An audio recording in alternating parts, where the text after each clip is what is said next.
Bismillahirrahmanirrahim. Assalamualaikum warahmatullahi wabarakatuh.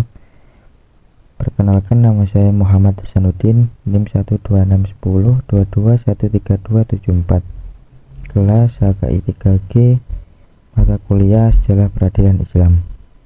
Dosen pengampu Muhammad Mufti Al-Anam MHI. Di sini saya akan mereview jurnal yang pertama, yaitu berjudul Dampak Kapitulasi Terhadap Peradilan Turki Utsmani, Jurnal Ilmu Keislaman, vol 18, halaman 49-64, tahun 2018. Penulis Asy'ari, reviewers Muhammad Hasanuddin, tanggal reviewers 12 Desember 2022. Yang pertama yaitu abstrak. Di sini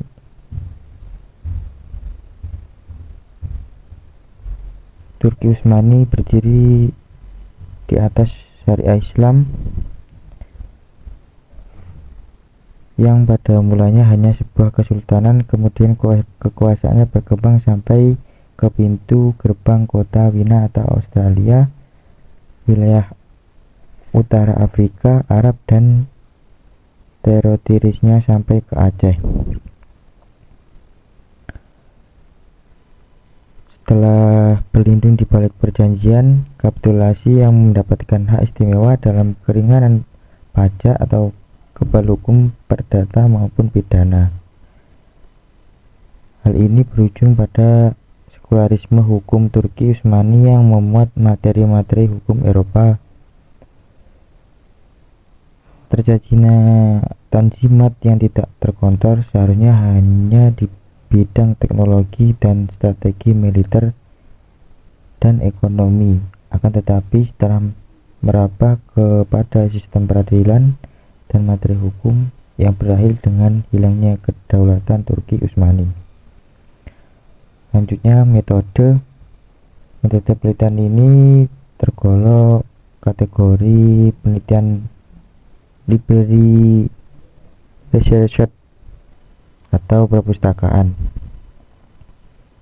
Di sini Turki Utsmani serta kajian dan analisis terdapat dampak kapitulasi asing yang terjadi. Kajian ini dilakukan dengan pendekatan sejarah dan sosiologi hukum Islam. Objek yang alamiah, di mana penelitian adalah sebagai instrumen kunci teknik pengumpulan data. Selanjutnya yaitu pendahuluan.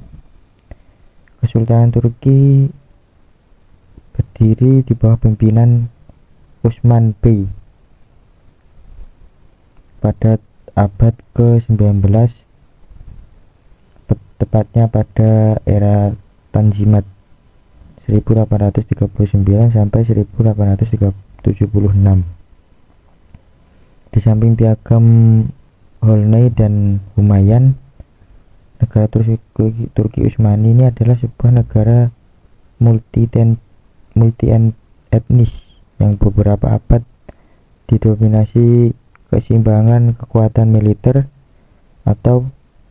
dan politik.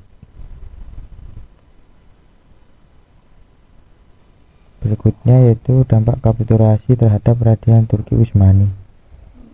Hasil dari hukum impor adalah munculnya dualisme sistem peradilan dan pengadilan dalam Daulah Utsmaniyah, sehingga rasa waspada dan kepekaan terhadap bahaya yang akan datang telah dikikis oleh sikap hedonis para pimpinan negara yang selalu berada di atas menara gading. Setelah itu, pengadilan ini melepaskan diri dari pengadilan syariah dan menetapkan hukum-hukum impor dan dari Eropa yang sebenarnya tidak lagi dipakai di Eropa modern, termasuk hukum-hukum yang berlaku di Swiss pada abad pertengahan. Selanjutnya, dampak rekapitulasi hukum terhadap peradilan di seluruh wilayah Turki Utsmani dan Sultan Aceh Darussalam. Struktur peradilan di Aceh ini dibentuk sama seperti struktur peradilan Turki, yaitu pada abad ke-19. Selama periode ini, mediator utama antara utusan Istanbul dan Aceh adalah penguasa Ottoman di Hijaz dan Yaman gubernur. Pada abad ke-13 kali sampai 1851, Kesultanan Aceh pada masa Sultan Ibrahim Mansur Shah dan Sultan Muhammad Shah mengirimkan utusan ke Istanbul untuk memperbarui hubungan lama dan mencari perlindungan dengan negara vasal untuk diselamatkan dari invasi Belanda. Tetapi ketika kita melihat sejarah Istanbul, kunjungan-kunjungan ini tidak membawa pada akhirnya yang sukses. Akan tetapi ketika kita melihat sejarah dari sekarang, tidak dilakukan lagi, tampaknya bahwa keputusan salah yang diambil oleh birokrat Ottoman di Istanbul mempersiapkan akhir dari dua negara setelah beberapa dekade.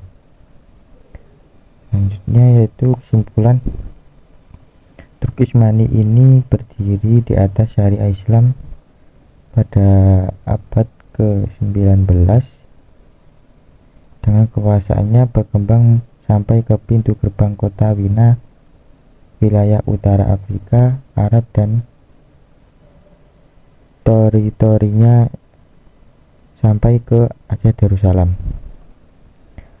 Setelah terjadi krisis kepemimpinan, perjanjian kapitulasi hukum ini berubah menjadi malapetaka. Konsul-konsul asing semakin banyak, perjanjian diperluaskan, dan pengadilan-pengadilan syariat mulai kehilangan fungsi karena banyak warga negara Nasrani dan Yahudi yang tidak pernah mengenal negara Prancis, Inggris, Eropa, dan lainnya. Materi selanjutnya yaitu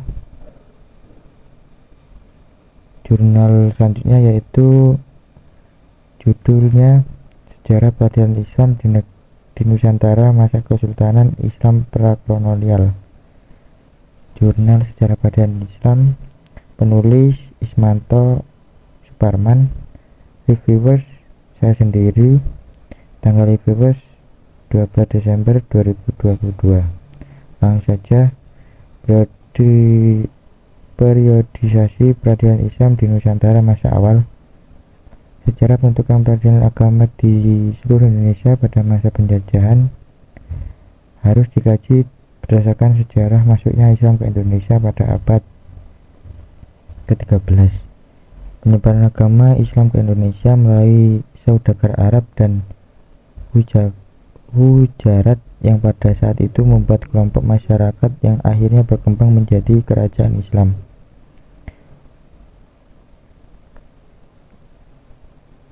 Datangnya pemerintahan kolonial Belanda yang disepakati para ahli terbagi menjadi 3 periode, yaitu periode Tahkim, periode al-Wali wa al-Aqdi dan periode Tauliyah.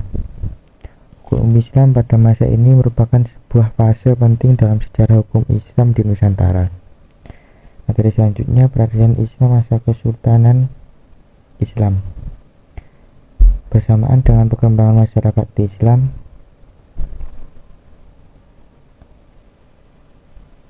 dengan penerimaan Islam dalam kerajaan, otomatis para hakim yang melaksanakan keadilan diangkat oleh sultan atau imam. Berikut akan jelas sejarah peradilan pada masing-masing kerajaan di Indonesia, antara lainnya yaitu Kerajaan Samudra Pasai, peradilan agama Islam di Mataram, peradilan Islam di Aceh, Pengadilan Agama Kerajaan di Banjar, Peradilan Agama Islam di Priangan, Peradilan Agama Islam di Banten, Peradilan Agama Islam di Sulawesi, dan Kerajaan Raja Ahli di Riau. Materi selanjutnya itu berdasarkan penyelenggaraan peradilan di Kesultanan. Di Mataram, Sultan Agung adalah seorang raja yang paling alim dan menjunjung tinggi agamanya. Hukum yang diwujudkan khusus dalam pengadilan Pradata yang diubah menjadi pengadilan Surambi karena diadakan di Masjid Surambi Agung Besar pada tahun 1645.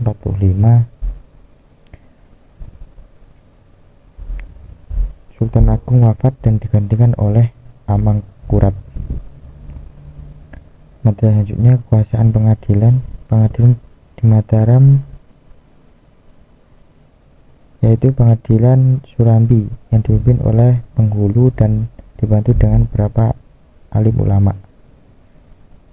Kekuasaan penghulu ialah memberikan keputusan-keputusan yang punya arti suatu nasihat kepada raja di dalam pengambil keputusannya, sehingga kekuasaan raja adalah mengadili perkara dalam pengadilan pradata dan tidak terikat dengan kitab-kitab hukum manapun.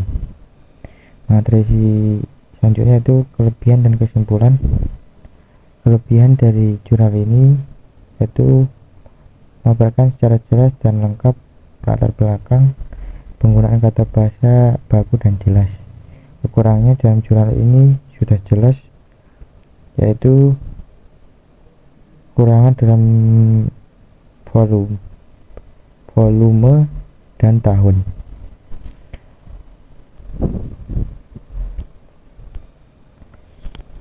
Jurnal selanjutnya yaitu berjudul Kewenangan Mahkamah Syariah di Aceh sebagai pengadilan khusus dalam penyelesaian sengketa. Jurnal Ilmu Hukum, volume dan halaman 13, halaman 56 sampai 76. Tahun 2011. Penulis Yusrizal, Sulaiman, dan Muklis. Reviewers saya sendiri. Tanggal reviewers 12 Desember 2022.